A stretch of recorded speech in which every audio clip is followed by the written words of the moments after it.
Boy AC Garage. Aba, trending ata ngayon itong nilalang na to ah.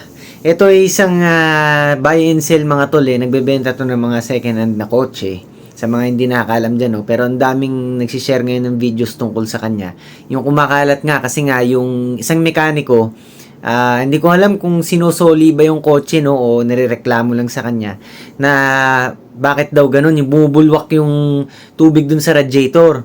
Tapos ito nga si Boy AC Garage, kinwestiyon yung pagiging mekaniko. Medyo may edad na tol yung mekaniko nga. So ito, sa mga hindi nakapanood, balikan natin yung video.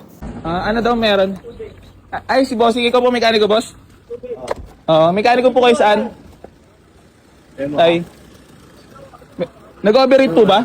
Hindi ka nag-overheat pa. Lagi mo. Boss, talagang tatalsik ka pag nirib mo. Boss, nag-overheat po ba? Mekaniko po kayo saan? Ha? Saan po kayo mekaniko? Mga tourist bus pa nga ang hawak ko dati. Tourist bus, mga diesel po. Pati gasolina. Nag-overheat na po ba to? Hindi nga mag-overheat kasi hindi naman nagamit. Kahapon, hindi na lang. Boss, kahit dali natin bagyo, tingnan natin kung mag-overheat, sama pa ako. Nagpa-pound na gaano. Hindi nga po, sama nga tayo, titingnan natin kung mag-overheat eh.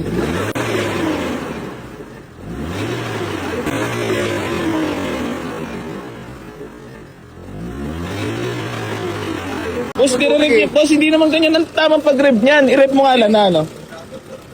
Dar, ano ba to, Dar? Boss, nag-overheat po ba? Hindi nga nagamit, Brad. Kaya hindi mag-overheat. Kaya nga po, sama po tayo, bagyo tayo ngayon. Tara, kahit Bicol. Ang ganda! Ano-overheat yan? Mga bula-bula, oh. Boss, ganda yung sirkulito! Sirkulito! Ang masasabi ko talaga dyan sa kaganapang yan, kampi ako dun sa mekaniko. Kasi, unang-una, bilang isang car racer at nagbabuy and sell nga dati, alam ko na talagang baka may tama yung cylinder head nung sasakyan na yun. Kaya ganun kalakas yung sirit.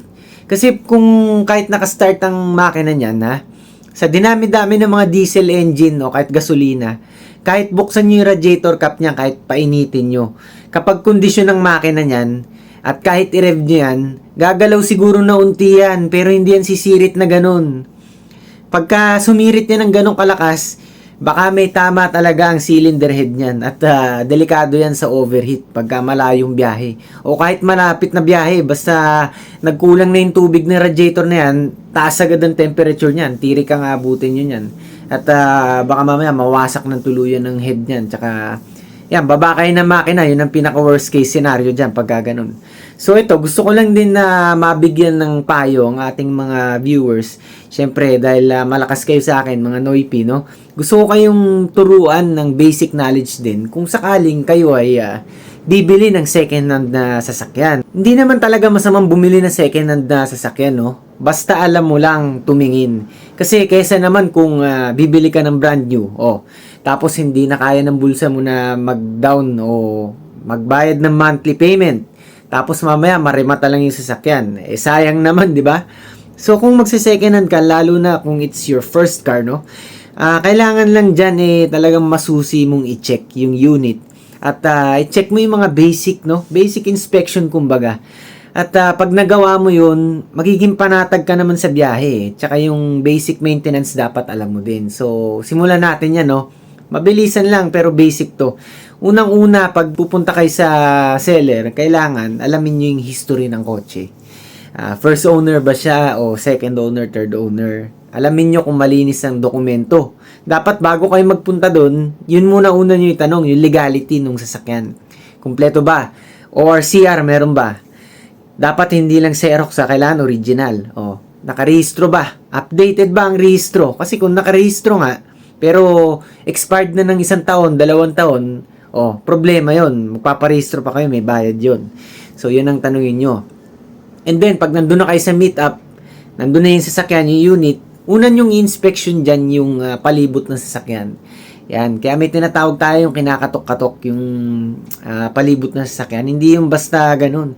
May purpose yun kasi para ma-check mo kung unat yung kaha, kung lata ang body. Ibig sabihin, walang bangga, ganun. Kasi pag kinatok nyo yan, tapos tunog lata nga, ibig sabihin sariwa pa. Original pa, kumbaga. Pero pag kinatok nyo yun, tapos para ng pader, para semento, masilyado. Ibig sabihin either malaki yung bangga nun, o yun nga, galing sa aksidente. So, yan ang una i-check, yung visual inspection, exterior muna, no? And then, buksan nyo yung hood, mamaya na yung loob. Pabuksan nyo muna yung hood. Gawin nyo, inspection nyo kung may mga leaks na visible, yung kita ng dalawang mata, yan. Pag nakita nyo na, malinis to, walang mga tagas-tagas na langis, yan, okay. Sabihin nyo, start yung makina. So, pakinggan nyo, dapat alam nyo naman yung pinong tunog ng makina yung hindi siya, parang may nagra-rattle sa loob. Yung normal na tunog ng makina dapat, hindi masyadong maingay. O kung diesel yan, basta hindi yung masyadong parang nagwawala na yung tunog, no? Tsaka kalmado, hindi yung sobrang inig.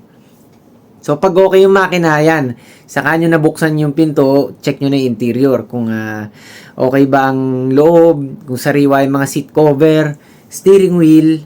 Ito, importante itong i-check din. Kung nabahabay sa sakyan, yung carpet, buksan yung ganun. Yung carpet, yung sa, kahit saan yan, driver side, passenger side, tingnan nyo yung ilalim kung may mga buha-buhangin, o putik-putik, o lupa. Pag merong ganun, sign yun na baka galing sa baha. So, yun ang i-check nyo. Tapos check nyo yung electricals, kung gumagana lahat ng ilaw, busina, yan. Importante yan kung iuwi nyo yung unit eh. So yan ang mga basic knowledge dyan, no? Siyempre, test drive nyo din bago nyo bayaran. At yun nga, kailangan babasahin nyo yung nasa deed of sale, yung dokumento. Hingan nyo rin ng ID yung nagbenta sa inyo. Para at least safe ang transaction, di ba? Sigurado kayong hindi galing sa illegal o karnap ang inyong bibiling sasakyan. So yan, sana lang sa mga nagbabalak bumili dyan, huwag kayong matakot, kasi normal naman talaga sa second hand na may pagawain, no? Pero dapat minor lang, yung mga bintana, okay lang yan, o minor electrical problems, yan. Meron kayong small budget dapat na ilaan para dyan, may onti kayong allowance, pero most importantly, dapat kondisyon ng makina. Pangilalim din, pag tinest drive nyo, malalaman nyo kung ang pangilalim ay kondisyon din. Yung walang kalampag dapat. 'Di ba? So, yan ang tinitignan pagka bibili kayo ng second hand na sasakyan.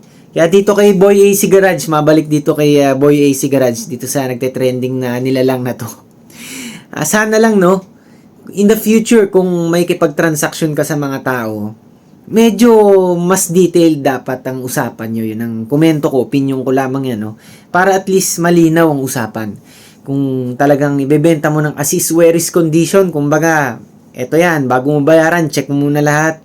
Kung okay sa'yo, bilhin mo. Kung hindi okay sa'yo, wag tayo magkasundo. Parang ganun, no?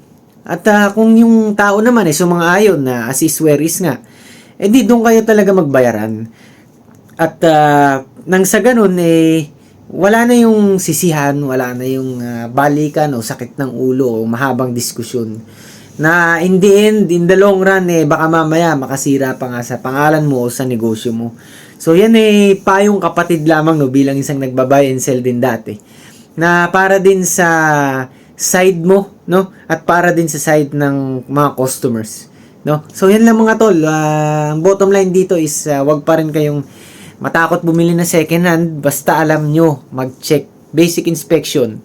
At pwede rin kayo, isang option din, magsama kayo ng mekaniko, yun ang the best, para at least talagang full force ang pag-check nyo. Talagang makikita ng mekaniko ang inside and outside na problema ng sasakyan na binibili nyo. So yan lang muna para sa ngayon. Maraming salamat, hanggang sa muli, ang nag-iisang siga sa mga siga, Tigasing Noipi.